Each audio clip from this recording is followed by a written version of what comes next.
জুম্মার দিনের গুরুত্বপূর্ণ আমল ১। জুম্মার দিন মাত্র ৫টি কাজ করতে পারলেই প্রতি কদমে ১ বছর নফল সিয়াম ও সালাতের সওয়াব লাভের বিশাল সুযোগ। আওস ইবনু আওস আস-সাকাফি রাদিয়াল্লাহু আনহু থেকে বর্ণিত, তিনি বলেন, আমি রাসূলুল্লাহ সাল্লাল্লাহু আলাইহি ওয়াসাল্লামকে বলতে শুনেছি, যে ব্যক্তি জুম্মার দিন গোসল করবে এবং স্ত্রীকেও গোসল করাবে, প্রত্যুষে ঘুম থেকে জাগবে এবং জাগাবে, সকাল সকাল ও আগে আগে মসজিদে যাওয়ার জন্য প্রস্তুত হবে, জুম্মার জন্য বাহনে চড়ে নয় বরং পায়ে হেঁটে মসজিদে যাবে এবং কোনরূপ অনর্থক কথা না বলে ইমামের নিকটবর্তী বসে খুতবা শুনবে, তার মসজিদে যাবার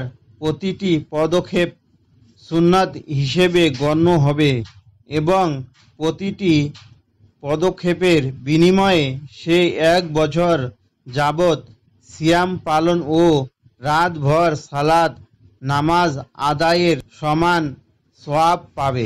সহিহ আবু দাউদ ৩৪৫, তিরমিজি ৪৯৬, নাসাই ১৩৮০, ইবনু মাজাহ ১০৮৭, আহমদ ৪/১০, ইবনু খুজাইমা ১৭৬৭। কুল্লু নাফসি জায়কাতুল মাউত, জিন্দা মানুষের গা থেকে চামড়া টেনে টেনে টেনে খুলতে যতটা না কষ্ট হবে তার চেয়েও কয়েক শত কোটি বেশি কষ্ট হবে মৃত্যুর যন্ত্রণা। সূরা বাকারা।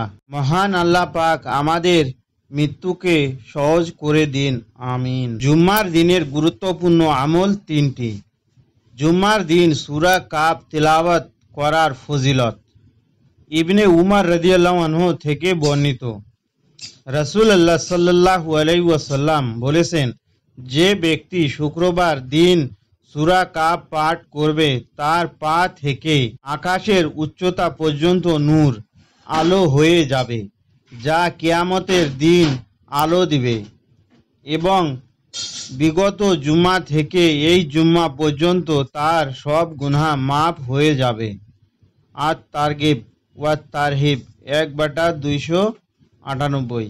২। আবু সাঈদ খুদরি রাদিয়াল্লাহু আনহু হইতে বর্ণিত, তিনি বলেন, রাসূলুল্লাহ সাল্লাল্লাহু আলাইহি ওয়াসাল্লাম বলেছেন, যে ব্যক্তি জুম্মার দিনে সূরা কাফ পড়বে তার এবং বায়াতুল আতিক তথা কাবা পর্যন্ত আলোকোজ্জ্বল হবে। তারিমি হাদিস ৩৪০৭। শেখ আলবানী হাদিসটিকে সহিহ বলেছেন। দুষ্টব্য সহিহুল জামে হাদিস ৬৪৭১।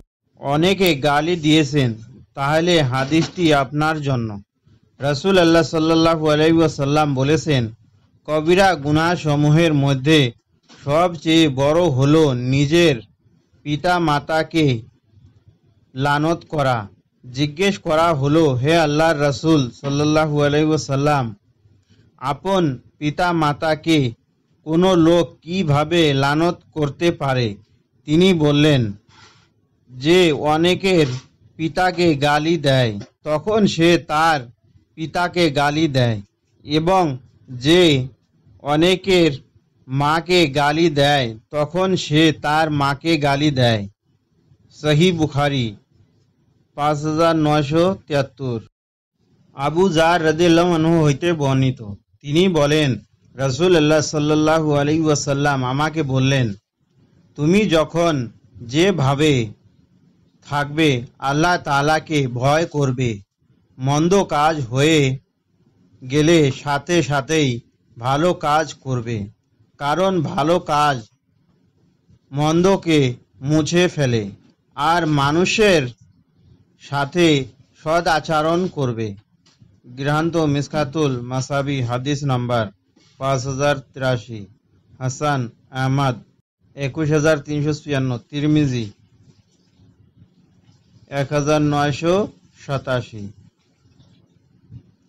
আয়াতুল কুরসি।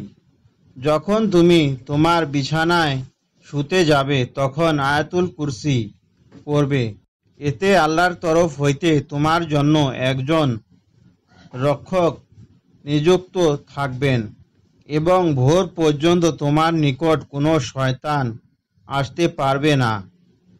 গ্রন্থ সহিহ বুখারী, হাদিস নম্বর 2311।